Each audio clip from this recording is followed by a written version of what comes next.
السلام علیکم ناظرین، اللہ رب العزت کی ایک بہت بڑی نعمت جس کو ہم اکثر نظر انداز کر دیتے ہیں وہ ہے اچھی نیند، خاص طور پر جب ہمارا جسم کئی طرح کے کاموں اور تھکا دینے والے تجربات سے گزرتا ہے۔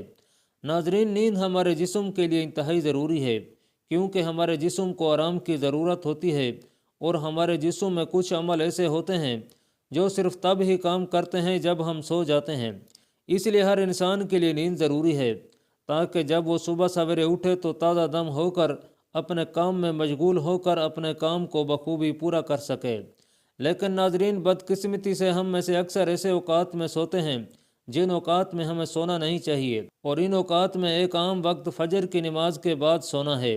ناظرین، یہ وقت ایسا ہوتا ہے کہ پوری رات اچھی نیند کے باوجود بھی ایک انسان اس خاص وقت میں دوبارہ سونے کو ترجیح دیتا ہے۔ ناظرین، حضرت علی رضی اللہ تعالیٰ عنہ سے روایت ہے کہ زمین پر کیے جانے والے 3 کاموں کی وجہ سے زمین اپنی تکلیف کا اظہار کرتی ہے۔ نمبر 1، ناحق خون بہنے سے، دوسرا وہ غسل جو زنا کے ارتکاب کے بعد کیا جائے، اور تیسرا طلوع آفتاب سے پہلے سونے سے۔ ناظرین، آقا انعامدار سرور کائنات حضرت محمد صلی اللہ علیہ وسلم نے ارشاد فرمایا، فجر اور اشراق، عصر اور مغرب اور عشاء کے درمیان سونے سے باز رہا کرو۔ ناظرین، اس فرمان عالی مبارک میں بے شمار طبی حکمتیں پوشیدہ ہیں۔ مثلاً آج میڈیکل سائنس نے ڈسکور کیا کہ کرۂ ارض پر فجر اور اشراق کے دوران آکسیجن کی مقدار سب سے زیادہ ہوتی ہے۔ ہم اگر اس وقت سو جائیں تو ہم اس آکسیجن سے محروم ہو جاتے ہیں، اور یوں ہماری طبیعت میں بوجھل پن آ جاتا ہے، ہم آہستہ آہستہ چڑچڑے اور بیزار ہو جاتے ہیں۔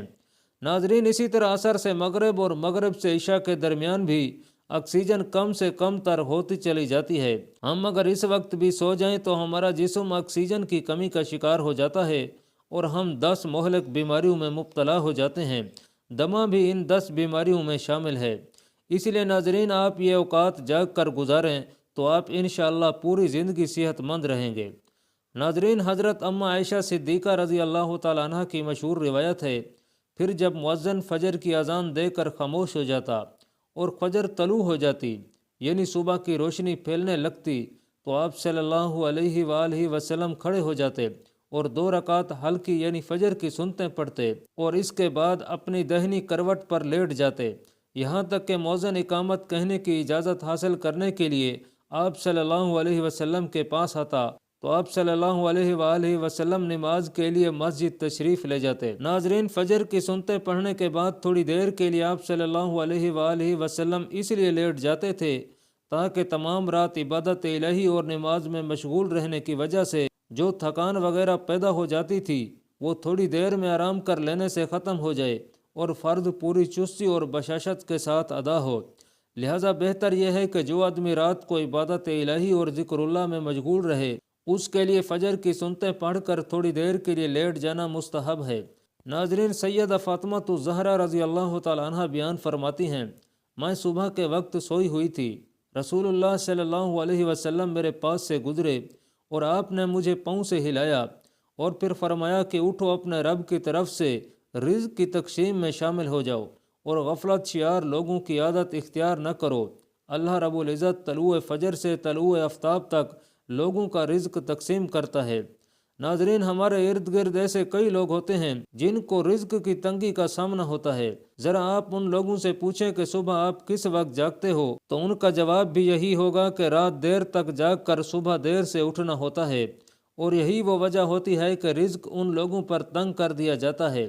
ناظرین، آقا انعامدار سرور کائنات رسول اللہ صلی اللہ علیہ وسلم نے ارشاد فرمایا، طلوع فجر اور طلوع آفتاب کے مابین ایک گھڑی ہے جس میں بندوں کی روزی تقسیم کی جاتی ہے، اور جو تقسیم کے وقت حاضر رہا وہ غیب کی مانند نہیں ہو سکتا۔ حدیث پاک میں یہ بھی ذکر آیا ہے کہ جو شخص فجر کے بعد سونے کا عادی ہو تو اللہ رب العزت اس کی یادداشت کو ختم کر دیتے ہیں، اور بعض روایات میں یہ بھی آتا ہے کہ فجر کے بعد سونے والوں کے لیے حلال رزق کے دروازے بند کر دیے جاتے ہیں۔ حضرت عاصم بن زمرہ سلولی رحمہ اللہ علیہ سے روایت ہے، انہوں نے فرمایا، ہم نے حضرت علی رضی اللہ تعالیٰ عنہ سے رسول اللہ صلی اللہ علیہ وآلہ وسلم کی دین کی نفلی نماز دریافت کی۔ انہوں نے فرمایا، تم وہ نہیں پڑھ سکتے۔ ہم نے کہا، آپ بیان تو فرمائیں۔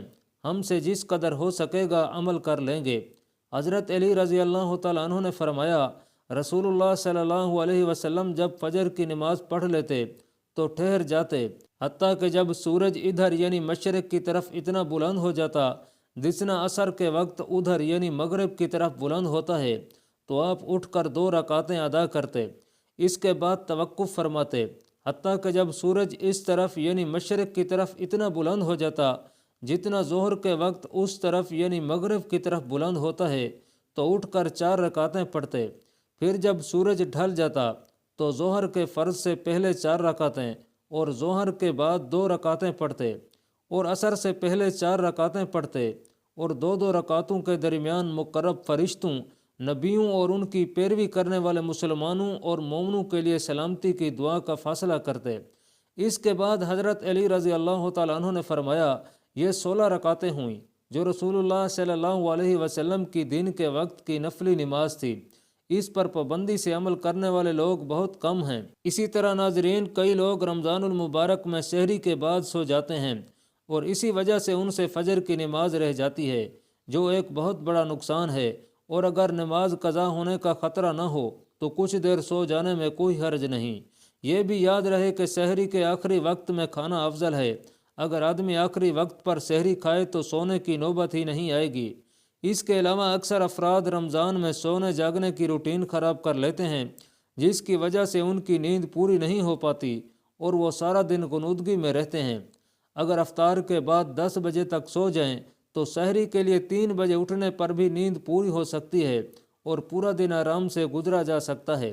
ناظرین، روزہ ہمارے جسم کے لیے ایک قدرتی سسٹم ہے جس کے ذریعے جسم میں فائدہ مند فوریات بن رہے ہوتے ہیں اور خطرناک بیکٹیریا اور میکروبز وغیرہ جسم سے باہر نکل رہے ہوتے ہیں۔ ناظرین، اس دوران جگر کا ڈیٹاکسیفیکیشن سسٹم بھی کام کرنا شروع کر دیتا ہے اور اس سسٹم کو ہائی فائبر غذاؤں، پھل سبزیوں اور جسم کو ہائیڈریٹ رکھنے کے ذریعے تیز کرنا چاہیے۔ اس کے علاوہ 10 سے 12 روزے رکھنے کے بعد جسم میں ایک ہارمون ریلیز ہوتا ہے جو گروتھ ہارمون کہلاتا ہے۔ یہ جسم کو فٹ رکھنے میں مدد دیتا ہے۔ ناظرین، آج معاشرے کا ہر فرد رزق کے بارے میں پریشان ہے۔ کما کما کے تھک جانے کے بعد بھی دلی سکون نہ ہونے اور ضروریات پوری نہ ہونے نے دل و دماغ کو بوجھل کر دیا ہے۔ کہا جاتا ہے کہ فجر کے بعد کے 6 گھنٹے استعمال کرنے والے شخص کے دن روشن اور پرسکون ہوتے ہیں، جبکہ دیر سے اٹھنے والوں کے بوجھل اور ناکامیوں سے۔ ناظرین، فجر کے بعد کے 6 گھنٹوں کی مثال ہماری نوجوانی کی ہے۔ جس طرح نوجوانی کا دور ہماری زندگی کا بہترین صلاحیتوں سے بھرا اور خوابوں کو حقیقت بنانے کا دور ہوتا ہے، اسی طرح 24 گھنٹوں کی نوجوانی صبح کے یہ 6 سے 7 گھنٹے ہیں جن کے استعمال سے ہم اپنے مقاصد حاصل کر سکتے ہیں۔ لہذا ناظرین، طلوع آفتاب کے وقت جاگنے میں ہی سکون اور ترقی کا راز پوشیدہ ہے۔ اللہ پاک کمی بیشی معاف فرمائے۔ اللہ آپ کا حامی و ناصر ہو، آمین۔